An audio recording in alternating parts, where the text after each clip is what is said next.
కలుగును గాక. యేసు కొరకు పరిశుద్ధంగా బ్రతికే విశ్వాసం నీకు ఉండాలా. యేసు కొరకు లోకంలో వెలుగుగా బ్రతికే విశ్వాసం నీకు ఉండాలా. యేసు కొరకు జీవించే విశ్వాసం నీలో ఉండాలా. యేసు కొరకు శ్రమలు వచ్చినా, ఇబ్బందులు వచ్చినా, శోధనలు వచ్చినా, నిందలు వచ్చినా, అవమానాలు వచ్చినా, ఇంకా మరణమే ఎదురైనా కూడా నీ విశ్వాసము చల్లారిపోకుండా స్థిరంగా నిలకడగా నీ విశ్వాసం ఉండాలా.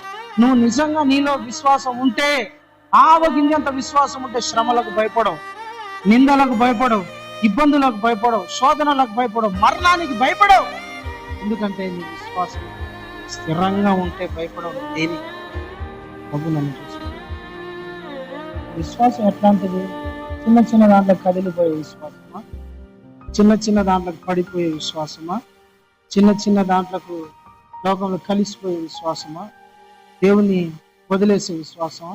మరణం ఎదురొచ్చినా దేవునిపై, ప్రభు మీద నీ విశ్వాసము తగ్గకూడదు.